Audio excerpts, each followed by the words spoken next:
Hello, this is Tanis from Jim Poodle, my Etsy shop. This is not a selling channel. I make these 1940s style snoods and sell them there, but this is really a journal about me making all the things. I will tell you a little bit about the snoods, but this it's just because that's something I'm making all the time. So get that bit over and done with. This week I've been ill, so I've been ill for about a couple of weeks. Nothing serious, just like a really horrible virus, and I've been really under the weather, and I couldn't even crochet a lot of the time. But this last week I've been feeling better. You can still hear it in my voice, but I don't feel as bad.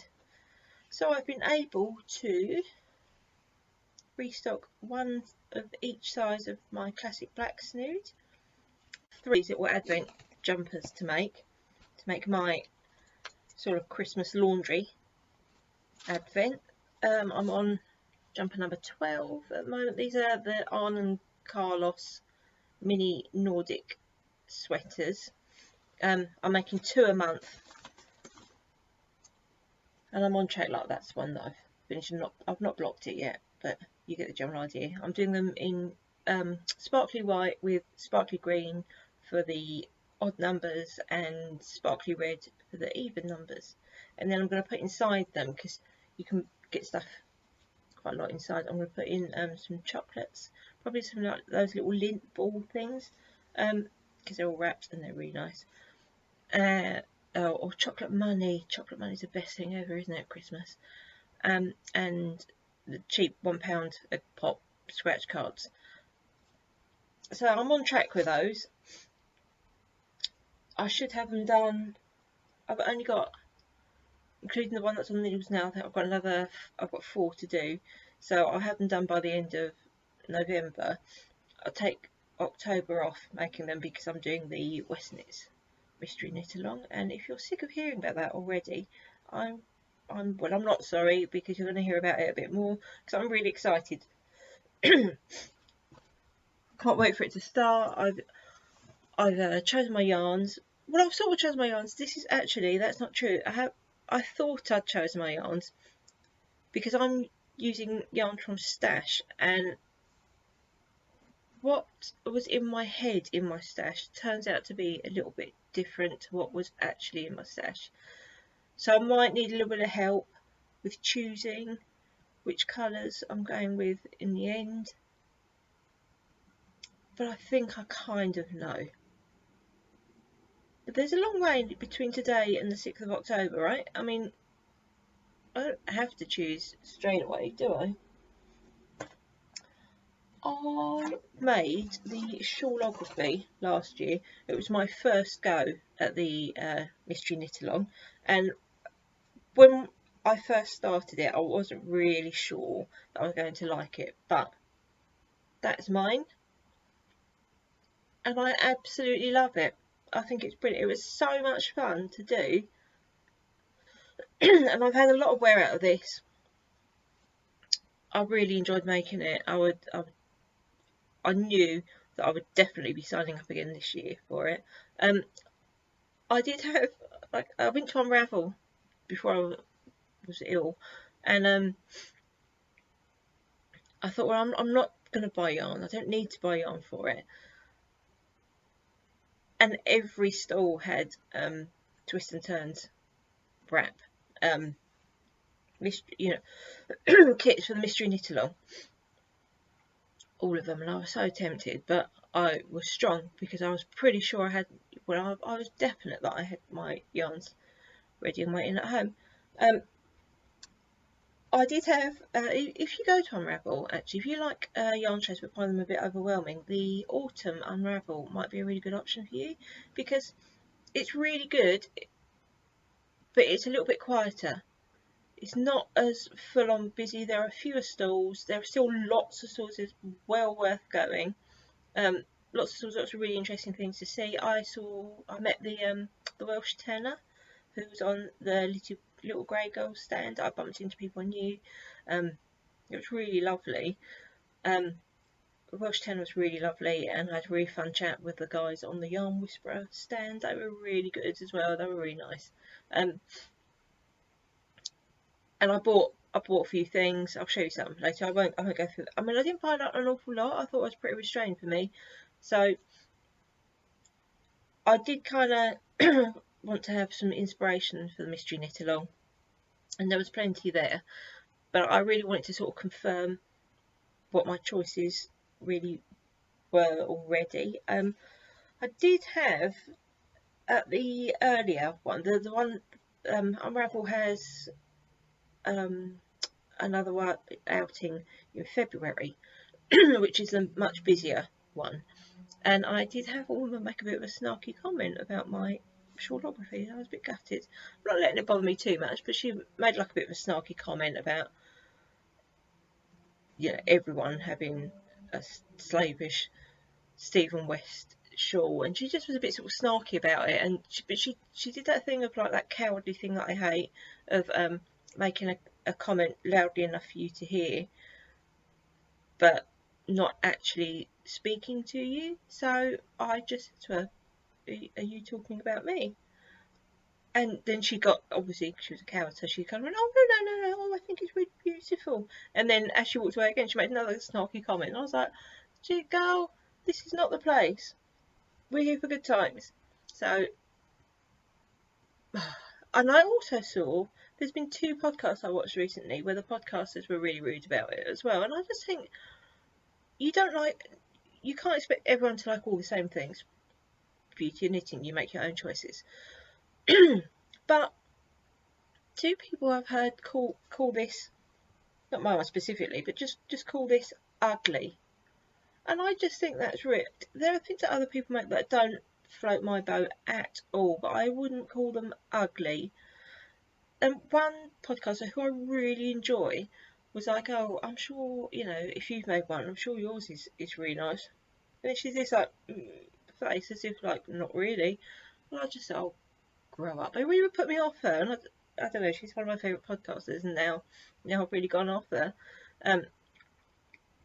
Maybe I'm taking that too personally, but I just think there's no need to call other people's work ugly if it's just not your cup of tea. It's just not your cup of tea. Move on. You don't even need to make a comment. But I want my MKAL this year. This has got, obviously it had 5 colours in it. There's a lot of, you know, contrasty colours going on, and I want this year's one. You've got to have 2 colours. There's going to be 2 main colours that need to contrast, and then also an accent colour, like your colour pop. But last year, Millie from Tribe Yarns, she did her shawlography in, I think it was all shades of like silver and black, and it was absolutely stunning. And I think she's a super fancy silky yarn as well, probably was like a 100% silk yarn, and it just looked absolutely stunning. And I thought, well, I don't have to go with exactly what we're recommended to. I'm still going to go for like 2 solid colours and nothing too variegated or, you know, stripy or anything for the colour pop. But when I checked my yarns, I thought I've got 2. I'll show you actually. Well, I'm just waffling on about it. I might as well just show you, mightn't I? So this is my colour 1, which you can see is this really pretty soft grey.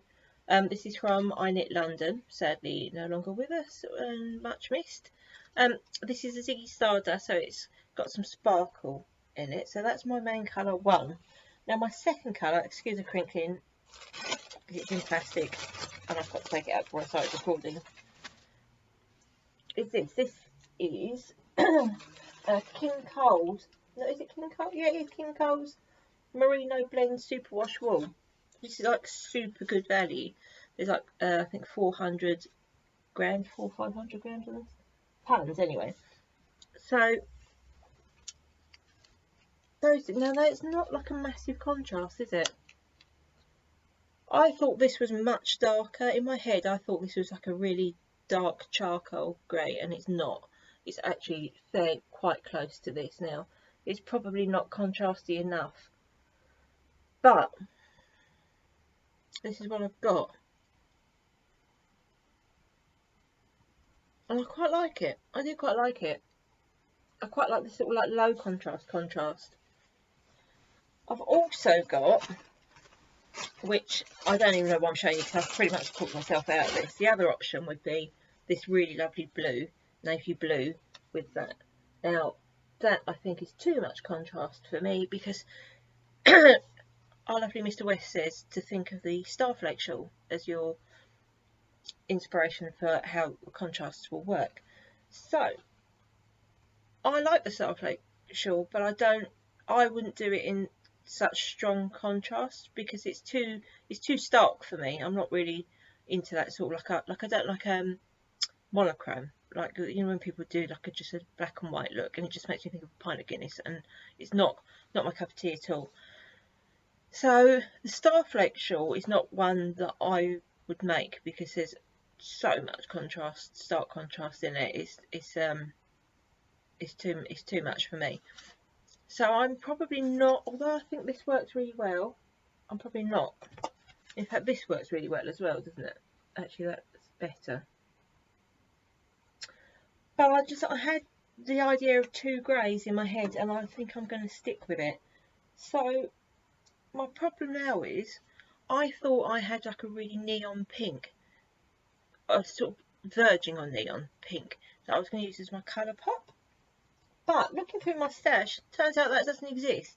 And I think the one that I thought was my pink colour pop is actually this one, which has got, it's like sort of magenta, almost into red with orange, which is really nice. And this would go. Right, oh, Mr. West, this is really hard to show the colours together.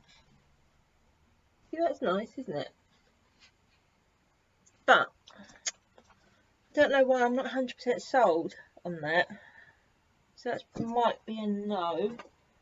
My other option was another pink.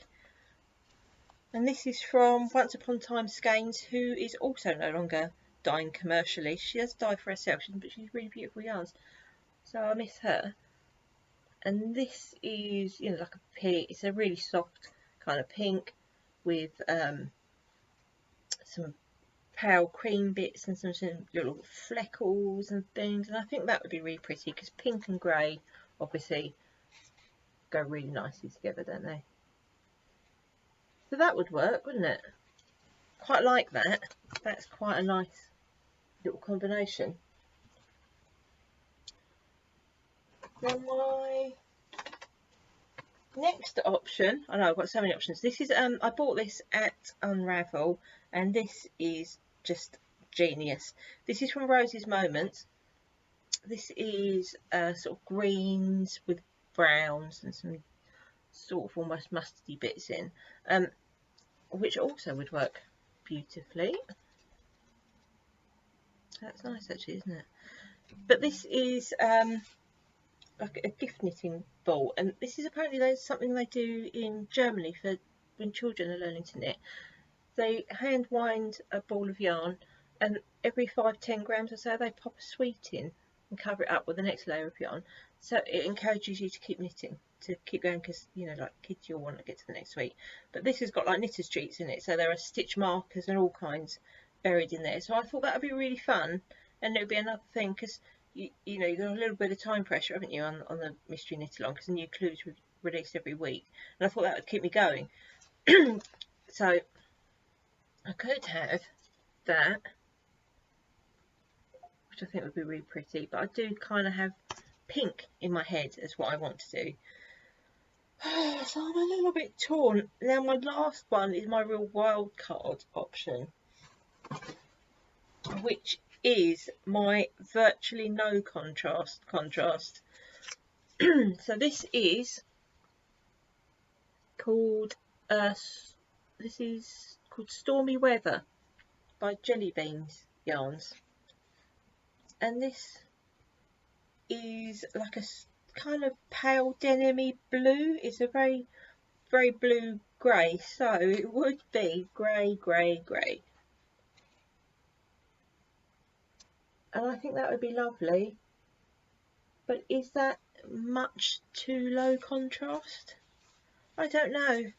I don't know. When I look at them, I really like that option. But I also really like the pink option, which I think would be very wearable, wouldn't it? Very, very wearable.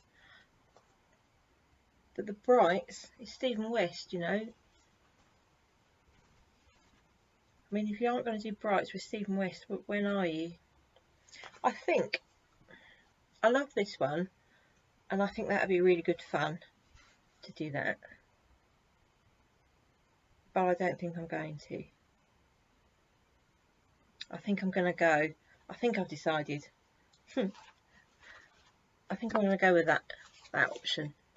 The pale pink and the 2 greys. That'd be nice. My other option was to use scraps. Now, I finished a pair of socks, which I'll show you in a minute.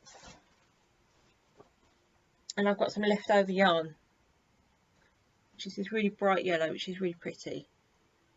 And it's got neon and custard and pale lemon, almost a cream, and it's got little flecks of really bright pink and black and some orangey bits. It's absolutely lovely. And that also, lemon yellow with grey, it's a really lovely combination, isn't it?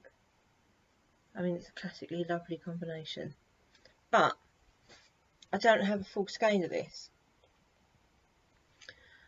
But I also know that the shawlography, the amount of yarn that Mr. West said you needed was nowhere near what I actually used. I used much less. Like, I've got a ton of yarn left from last year. So do I run out of that? Then I've got this nice sort of autumnal brown, and I've got this golden yellow, which is quite a long way away from that though. What do I do? What do I do? Oh, I've got in here, I've got some of this bright yellow, which is closer to that, but not the same. I don't know. I am quite tempted with that.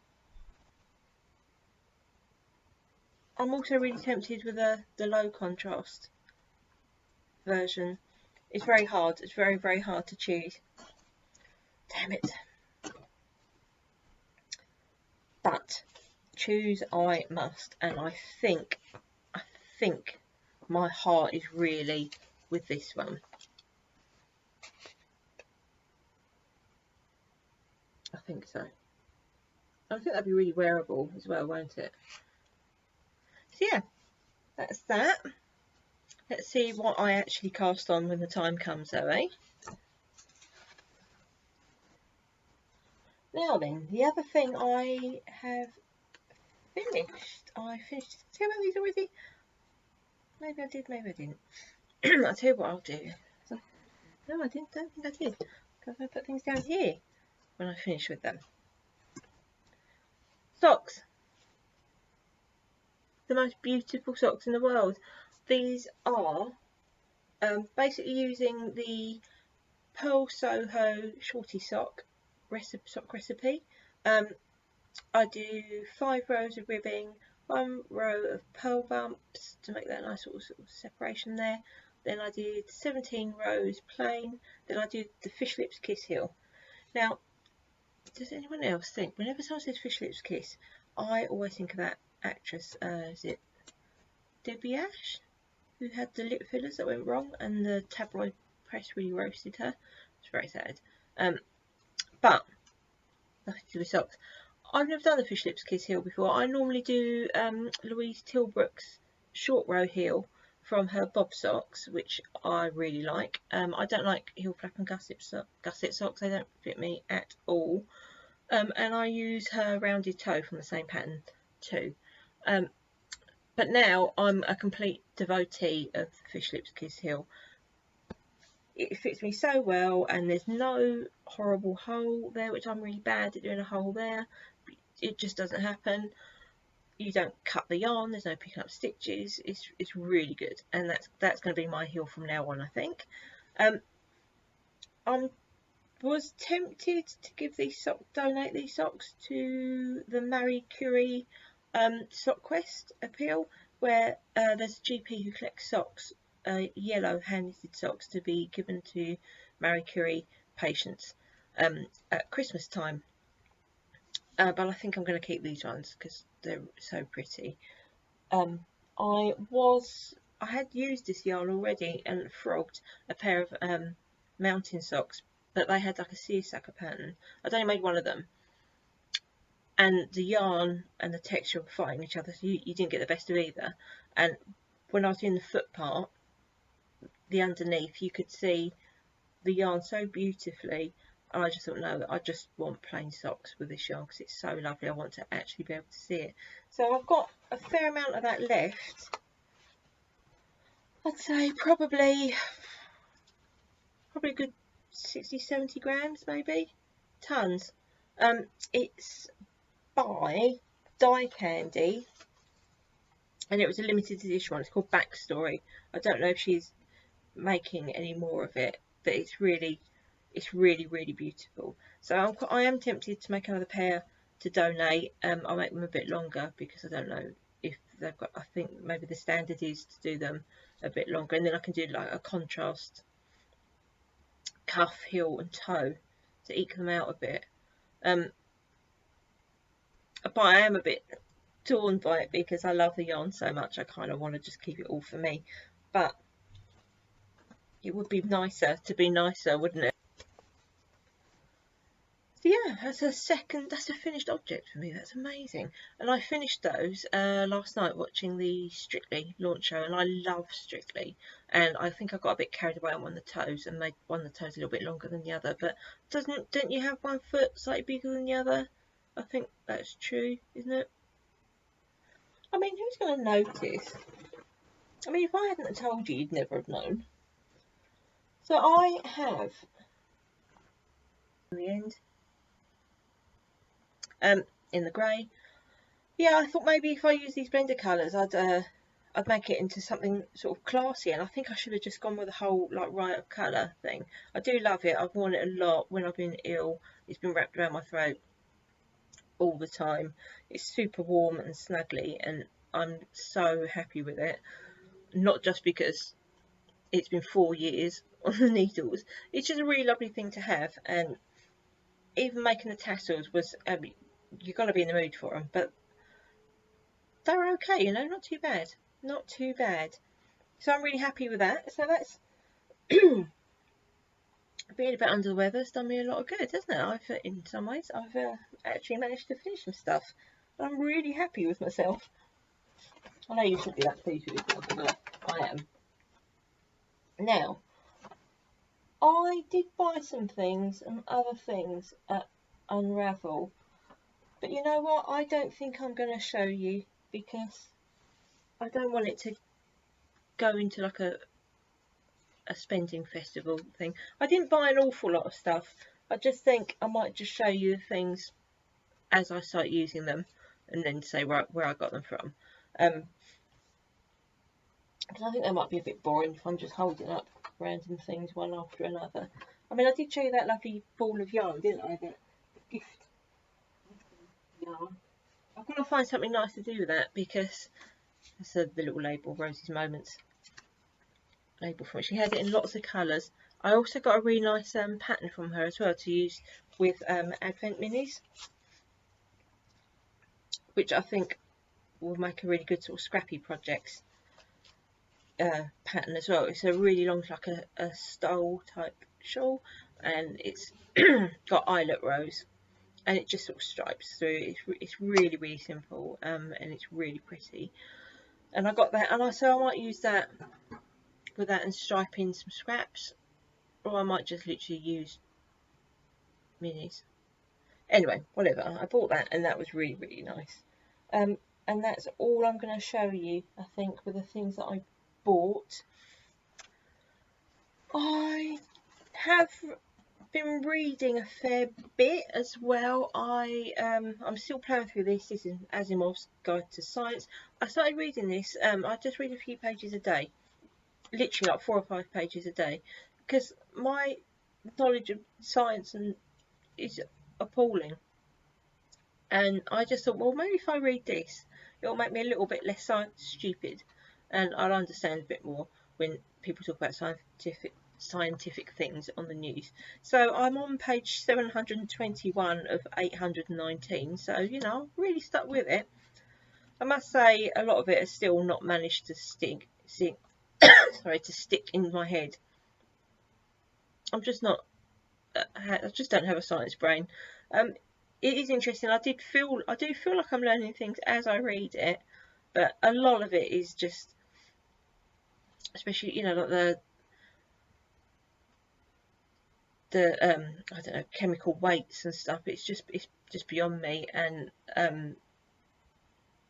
I'm on things like the human body. I understand better, but yeah, cell structures and things, and atoms and things on a molecular level are just they just haven't sunk in properly. So, but I'm going to stick with it. I'm going to stick with it because I am enjoying it. But I do think when I try and think back on the chapters that I've read, I can't really remember much. So not an absolutely roaring success. I've also finished. Oh, I read the Bob Mortimer and Away biography. I might have said the last one though. That was really good. Quite sad, but really good. I've just finished this, the T.M. Logan's Trust Me. The partner's reading it now, that's why it's got a... What's that word? Bookmark. Bookmark in it. I love T.M. Logan's books. I like a thriller. I didn't really enjoy this one, and I thought it was a bit silly. And maybe it was a bit of a kind of... You know, the pressure of being a successful author having to keep churning out books is maybe beginning to tell a bit. Yeah, I can't say I'd recommend it. I just thought it was really quite silly and not really believable at all. Although I did find like the twist at the end, I found that quite believable. But the whole why was she trying to hunt down this? It's basically someone on a train hands her a baby to hold, and then this woman just disappears and leaves her literally holding the baby. And she hands it, obviously she can't keep the baby, she has to hand it in. But then she goes on this like mad thing of like trying to hunt down this baby and all the time and just getting herself all too involved in something that's none of her business. And I can't really see why. What was she going to ever benefit from it? No one's going to say to her, "Oh, you seem like such a lovely lady. Why don't you just keep it?" It's never going to happen. So I don't know. I just found that a bit silly, and I'm not rushing to read the next one. But you never know. You never know. Maybe that was his palate cleanser. And now I'm reading this Virago book, Union Street by Pat Barker. It's about northern English city in 1973, about the female residents on one street, on Union Street.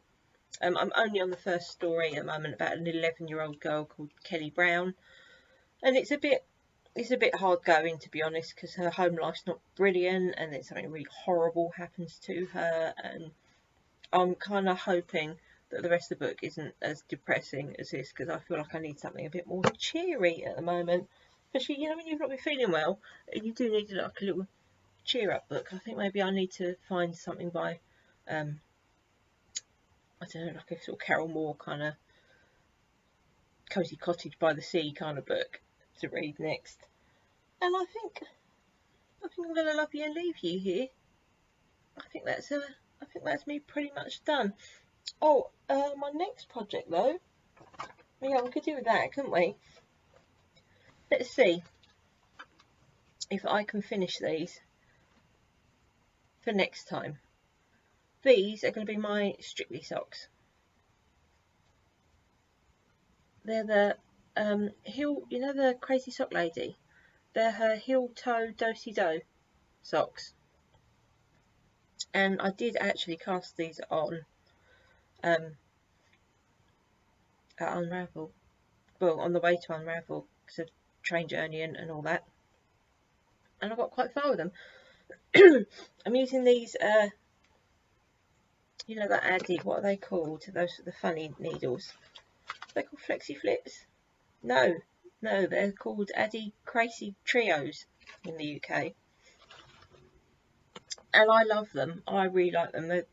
I find them super easy to knit socks with. Better even than DPNs. I'm not a massive fan of Magic Loop at the best of times. So yeah, see how we go with those. The yarn is by Dragon Hill Studios, who do, I think, the best self-striping sock yarn out there. And this is a sparkly one. I mean, why not? If there is a choice to have sparkles, I'm going to go with sparkles. This one's called Frosty Morning, and I bought this at the February Unravel. They weren't there, the most recent one, and it was the last one that she had there. So I don't know if they're redying that or not, or if that's a staple, or if it was a limited edition colourway. But it's really pretty, and I love that. And I'm really enjoying knitting that pattern as well. It's a really easy to understand pattern. I was knitting these on my patio earlier. What I was trying to, I literally just pulled them out of the bag, and this needle flew out of the bag and dropped down between the wooden boards of my patio.